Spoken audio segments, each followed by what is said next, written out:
altogether. I could usually handle talking to a small group or giving a eulogy at a family funeral, and sometimes I wasn't half bad.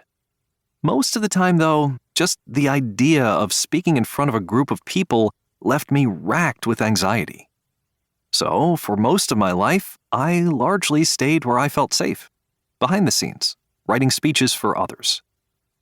But I paid a price. I spent so many years helping President Obama and other leaders speak in their voice that, over time, I lost my own. I coached speakers on how to tell their stories, but the idea of sharing mine could be nauseating.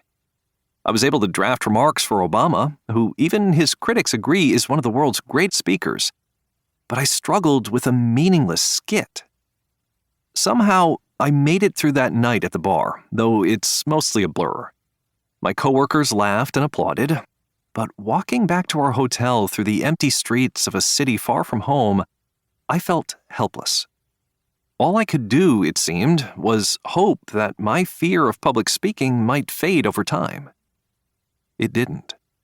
When Obama's presidency was over, I left the White House and tried putting myself out there more, doing interviews and speaking to small classes of college students.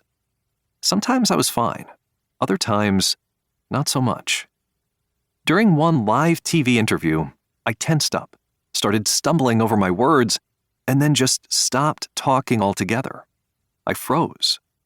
Mercifully, the interviewer ended the segment, and I darted out of the studio, embarrassed. Another time, on a conference call with a group of young foreign policy activists, my mouth dried up in the middle of my presentation, sending me into a full-on coughing spasm. The host put me on mute while I lunged for a glass of water and tried to collect myself. At an intimate dinner with colleagues, everyone around the table took turns giving toasts, and then looked at me to offer one as well. But I couldn't summon the courage. I just sat there looking down at my plate. After a few seconds of awkward silence, the conversation moved on, and I spent the rest of the evening replaying my party foul in my mind. Clearly, I wasn't meant to be a public speaker, or a private speaker. As time went on, I tried to avoid it as much as possible. If someone invited me to talk to their group about working at the White House, I made up an excuse about why I couldn't. At dinners, I watched silently as others delivered toasts that got everyone raising their glasses. For me, it just felt safer not to speak. Then, one day, an unexpected phone call forced me to face my fears. "Hello, this is Antti Mustakallio," said the voice on the other end of the line, in a crisp Nordic accent. He said he was one of the very few speechwriters in Finland.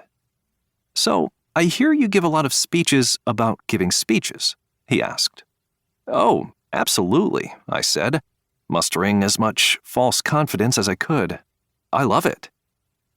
Antti wanted me to come to a conference later that year in his hometown of Hämeenlinna, a few hundred miles from the Arctic Circle, in November.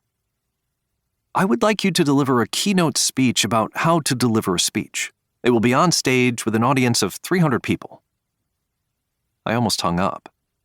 Antti kept talking, but I wasn't really listening. The scenes of my past failures flashed through my mind. "I'll think about it," I told him, with no intention of thinking about it. But then, in the days that followed, I began to think about it. I was now in my late 40s. I was being given a great opportunity, which I'd miss if I let my fears continue to control me. How many more experiences would I pass up and later come to regret? Was I going to hide from public speaking for the rest of my life? Plus, what was the worst that could happen? If I flopped, no one back home would know. It would be in Finland, in November. Maybe I could do this. Maybe this time could be different. Maybe I could try to remember the lessons I'd learned as a speechwriter, including for President Obama, and use them to develop and deliver a speech for myself. Fortunately, I had plenty of lessons to draw on. I was fortunate to write for Barack Obama across all 8 years of his presidency. It was the most exhilarating and uplifting, and at times exhausting and terrifying experience of my professional life. I learned from him every day as he connected with audiences around the world, which I witnessed up